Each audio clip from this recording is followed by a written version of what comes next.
Aren't we living in a strange world at the moment? We live in a world where AI can generate somebody saying something that they never even said, or two people meeting each other when they've never really met before in person. Rumours can now spread faster than they've ever spread before, and the news that we watch has a completely different story based on which channel it is that we watch it on. And to make it even more confusing, it goes as far as world leaders disagreeing on how something happened or what was said in a conversation on different sides of the same argument. One person telling you it's absolutely real and the other person telling you it's absolutely fake news. So if you've ever sat there and thought, I don't even know what to think anymore. I don't know what's real. I don't know what's out there. I don't know what it is that I should believe and who it is that I should believe. You're not alone. Honestly, neither do I all the time. This isn't a problem for other people. It's not a problem that just happens to be there for the gullible or the naive or the ones on the other side of the argument from you.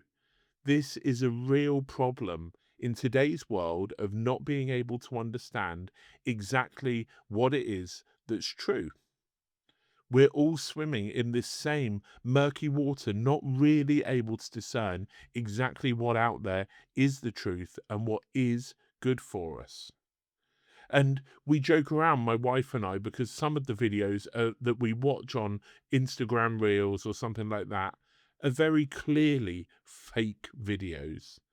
I was watching one the other day of two dogs winding each other up, and they're looking at each other as they're up to mischief and laughing.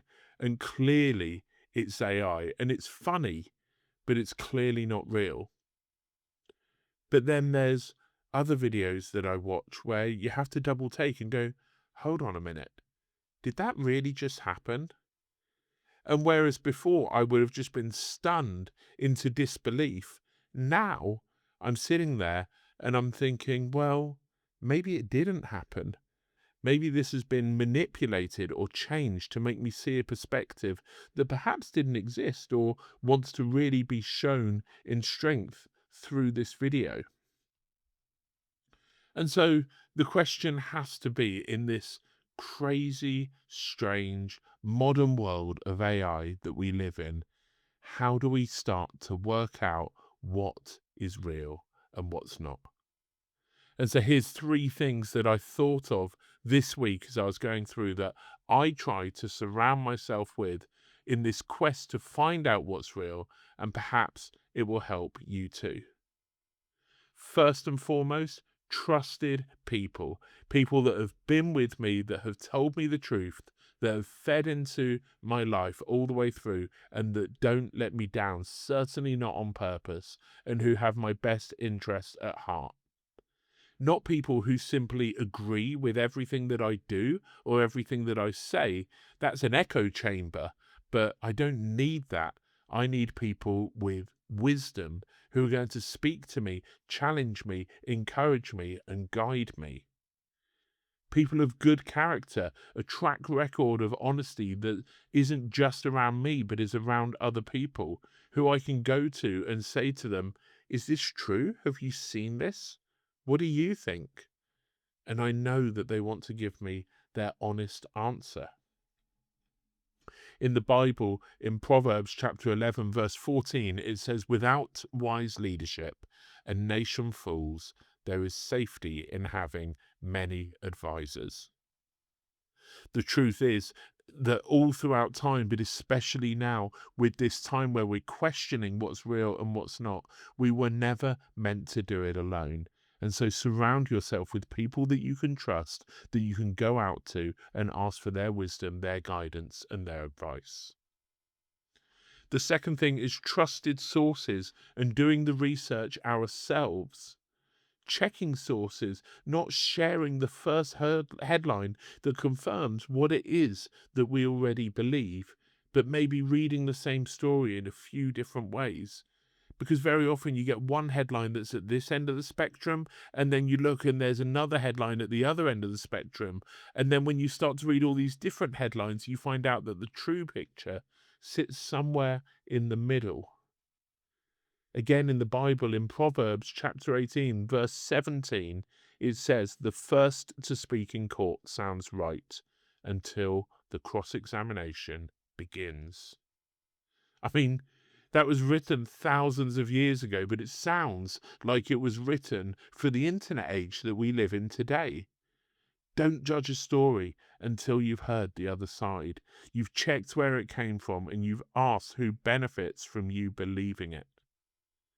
If you look at a case when it goes to court, you have the prosecution on one side, you have the defense on the other side, and the judge is the person who hears every possible angle from both sides and then takes in all of the information, and either they or the jury will then pass judgment based on everything they've heard.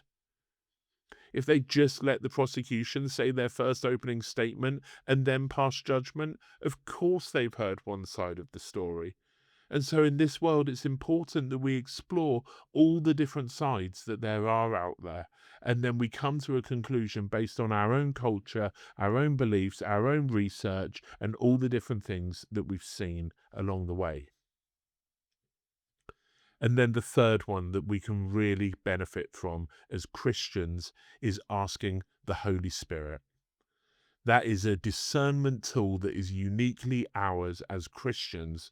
We're not just left with our own wisdom and a mixture of what ChatGPT, Instagram, and Google can come up with. And in John 16, verse 13, it says, "When the Spirit of truth comes, he will guide you into all truth. He will not speak on his own, but will tell you what he has heard. He will tell you about the future." And then in 1 John chapter 4, verse 1, it says, "Dear friends, do not believe everyone who claims to speak by the Spirit. You must test them to see if the Spirit they have comes from God, for there are many false prophets in the world." Testing what it is that we hear isn't just good practice. It's not just a way of finding out if an Instagram reel is real or AI. It's a biblical instruction on how to live our lives. So these aren't three separate strategies. I'm not saying pick one and go with it, but actually, in order to work out in life what's real, what's not, which way we should go, which way we shouldn't go, how to make a decision, comes from having a balance of all of these things. They reinforce each other. Community, research, and the Spirit's discernment working together to help us. And we're not always going to get it right. And that's okay. That's the reality of the world. I'm certainly not getting every decision right in my life, and there's no expectation that any of us will. The goal here isn't certainty on every issue going forward, but it's the posture that we look at things and we have a heart of humility and truth seeking rather than believing what fits in with our agenda. And as Christians, this is really important as we hear people speak, as we read our way through the Bible, as we try to navigate some of the harder issues that come up in the world and in Christianity, that we don't just believe the person that an algorithm has decided fits in with our agenda, but actually we look at what God is saying through his word. And we align our hearts to be a heart that wants to seek the truth, that wants to proclaim the truth, and wants to go with exactly what's said in the Bible, not how it's been interpreted by a human. So this week, before you share something, or you react to something, or repeat something at the dinner table, just take a moment, pause, ask, who said this? Have I actually checked what it is that I'm hearing? Have I sat with it? Maybe I need to pray about it first. To finish with, in the book of James, chapter 1, verse 19, it says, "Understand this, my dear brothers and sisters. You must all be quick to listen, slow to speak, and slow to get angry. In a world that is shouting fake news from the rooftops at itself from every direction, that might be the most countercultural thing a Christian can do this week.